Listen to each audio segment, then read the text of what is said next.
Welcome to Democracy Now!, democracynow.org, The War and Peace Report. I'm Amy Goodman. In California, the death toll from the wildfires in northern and southern California has reached at least 50, with scores still missing. The Northern California Camp Fire razed the town of Paradise to the ground, blazing through 130,000 acres. Authorities report the fire is 35% contained. In Southern California, firefighters are still battling flames from the Woolsey fire, which killed 2 people and ripped through homes in Malibu, scorching almost 100,000 acres. Authorities are investigating reports from utility companies of power line issues that came in just minutes before both the deadly Camp and Woolsey fires started. On Capitol Hill, police arrested 51 youth climate activists Tuesday as they held a nonviolent sit-in protest out inside the office of House Democratic leader Nancy Pelosi, demanding a Green New Deal and urgent action on climate change. Philadelphia activist Sophia Zaya of the Sunrise Movement said she's compelled to act because of the historic wildfires raging in Pelosi's home state of California. Back in Nancy Pelosi's home state, 42 people were just burned alive by wildfires that are described as fire tsunamis that we literally do not know how to fight. And she's come to that crisis with a water gun, saying that she's going to revive a committee to talk about evidence of climate change that maybe would have been helpful back in 1968 when Exxon first learned about climate change, but that today is so far from what we need. New York Congressmember-elect Alexandria Ocasio-Cortez, the Democratic socialist who last week became the youngest woman ever elected to Congress, joined the protest inside Pelosi's office, telling the activists she'd push for the U.S. to get to 100% renewable energy. Ocasio-Cortez was on Capitol Hill for freshman congressional orientation. Today's protest came as the fate of a landmark lawsuit brought by young climate activists remains in doubt. Earlier this month, the Supreme Court allowed the case to proceed, but ruled lower courts could continue to weigh in on its fate. On Thursday, the Ninth Circuit Court of Appeals put a temporary stay on the case while it hears a challenge from the Trump administration. The 21 young activists launched their lawsuit under President Obama, arguing the federal government has failed to take necessary action to curtail fossil fuel emissions, violating their constitutional rights. Defense Secretary Jim Mattis is scheduled to arrive in McAllen, Texas today to visit some of the thousands of troops deployed there by President Trump last month. Nearly 6,000 active-duty troops are currently stationed in Texas, California, and Arizona, following Trump's escalating attacks against the Central American caravans heading toward the U.S.-Mexico border in the run-up to the midterms. According to some reports, the border deployments could cost $220 million, despite the fact the Pentagon does not see the caravans as a risk. Mattis's visit follows the Trump administration's announcement of new immigration rules to deny asylum to anyone who enters the country outside of port of entry. A few hundred migrants from the Central American caravans have arrived in the border town of Tijuana Tuesday, as the vast majority are still at least 1,000 miles away from the border. We'll have more on the latest news from the border later in the broadcast. Members of the Congressional Progressive Caucus held their first news conference since the midterm elections Tuesday, with the caucus expected to grow to nearly 100 members when the new Congress is seated in January. Democrats took a cooler tone when asked about plans to abolish ICE, an idea many progressive Congress members pushed earlier in the year at the height of the public outcry over President Trump's family separation policy. Caucus co-chair Mark Pocan, who introduced a bill over the summer to do away with ICE, said abolishing ICE is still on the agenda, but that higher priorities for the caucus are health care, jobs, and dealing with the culture of corruption. More than 1 week after the midterm elections, results from a handful of races are trickling in, while others remain undecided. California Republican incumbent Congressmember Jeff Dunham was unseated by Democrat Josh Harder as Democrats continue to increase their gains in the House. 2 congressional races in Orange County, California, are still too close to call, with less than 1,000 votes separating the candidates.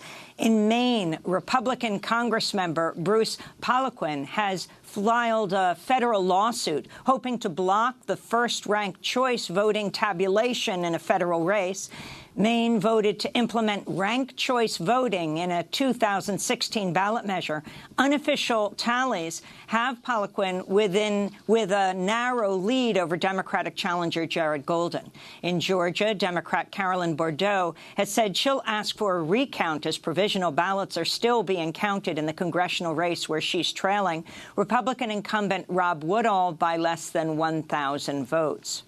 And more news from Georgia. State Senator Nikema Williams was among 15 peaceful protesters arrested Tuesday at the state capitol as they called for all votes to be counted in the Georgia gubernatorial race. This is State Senator Williams speaking after her release.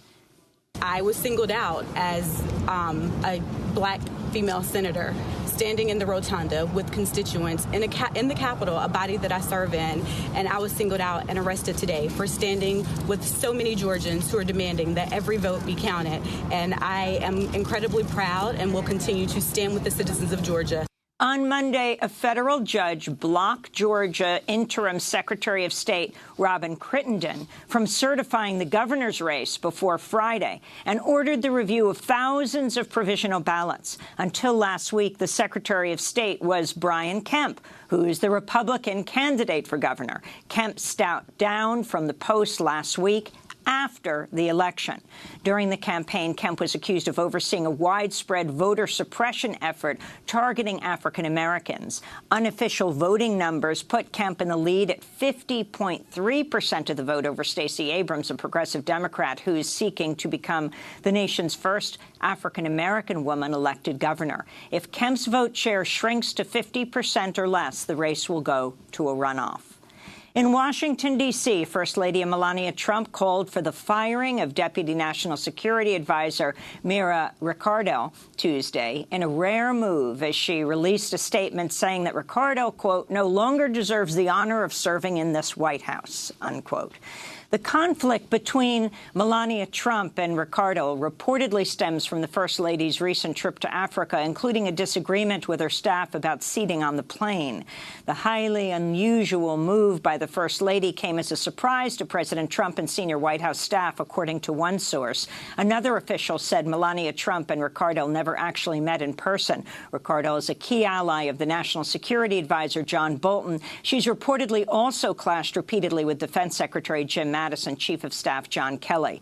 This comes as reports from White House sources say Chief of Staff John Kelly may also be on his way out.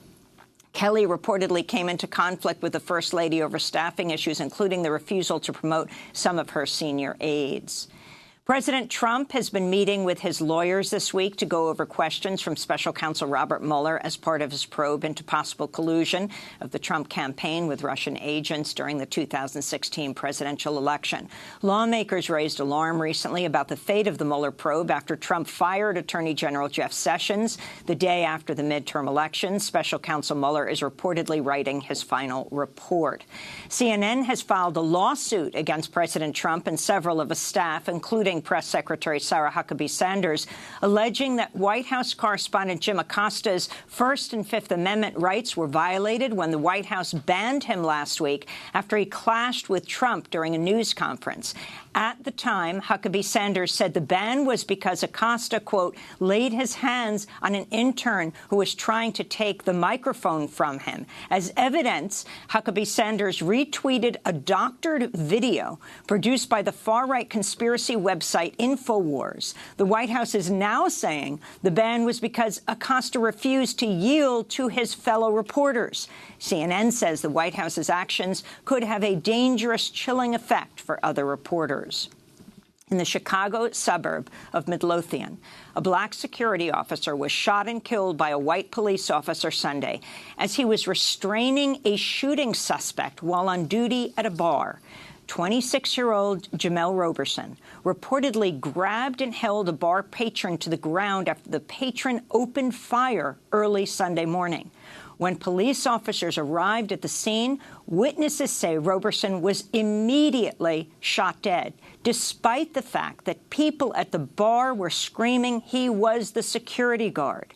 At the time, Roberson was armed and held a valid gun owner's license. One patron who witnessed the killing said the cops, quote, saw a black man with a gun and basically killed him, unquote.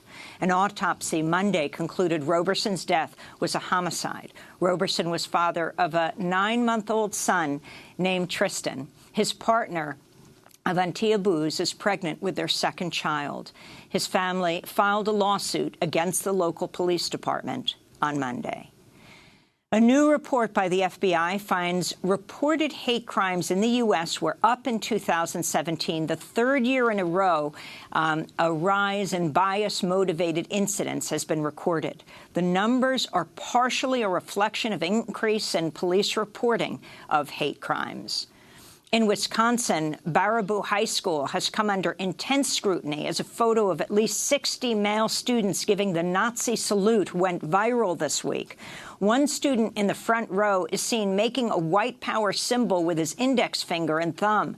The photo was reportedly taken ahead of the student's junior prom last spring and was posted on a social media site with the hashtag #BarabooProud. Iowa Republican Congressmember Steve King is coming under fire after conservative media outlet The Weekly Standard released audio of him referring to immigrants as dirt. King was speaking at a campaign stop one day before the midterm elections. Listen carefully. So I guess I'm going to have to go get some dirt from Mexico to grow the next batch. Trust me, it's on its way. Well, yeah, there's plenty of dirt. It's coming from West Coast, too, and a lot of other places besides. This is the most dirt we've ever seen. After the Weekly Standard reported King's comments in print last week, King's campaign insisted the remarks were fabricated, challenging the Weekly Standard to release the audio tape. Steve King narrowly beat Democratic challenger J.D. Scholten last week to retain his congressional seat, despite his frequent racist remarks, his ties to white nationalists, and his support for far-right candidates overseas. The United Nations has joined human rights groups in raising alarm over the planned repatriation of Rohingya minority Muslim refugees from Bangladesh to Burma. UN High Commissioner for Human Rights Michelle Bachelet called on Bangladesh Tuesday to halt the plans. Over 10,000 Rohingya were killed, while more than 700,000 fled Burma from August 2017 to August 2018, according to UN numbers. In Gaza, a ceasefire brokered by Egypt was agreed to by Israel and Hamas-led factions Tuesday. Israeli airstrikes killed at least 7 Palestinians since Monday as violence flared in the besieged Gaza Strip. Israel says one 40-year-old man was killed by Gaza rocket fire and 70 others were wounded, marking the worst violence since Israel's 2014 assault on Gaza. And German Chancellor Angela Merkel called Tuesday for the future development of a European Union military. We have made a lot of progress in the area of structural military cooperation. That's good and is mostly supported here. But we should, and I'm saying this also because of developments in recent years, we should work on a vision of one day establishing a real European army. Bachelet's statements echoed a vision recently expressed by French President Emmanuel Macron. President Trump attacked Macron during a tweet storm Tuesday following his tense visit to Paris for armistice commemoration events over the weekend. Trump wrote, Emmanuel Macron suggests building its own army to protect Europe against the U.S., China, and Russia. But it was Germany in World Wars I and II. How did that work out for France? They were starting to learn German in Paris before the U.S. came along. Pay for NATO or not, Trump tweeted. And that quote before was Angela Merkel. And those are some of the headlines. This is Democracy Now!, democracynow.org, The War and Peace Report. I'm Amy Goodman. And I'm Juan Gonzalez. Welcome to all of our listeners and viewers around the country and around the world.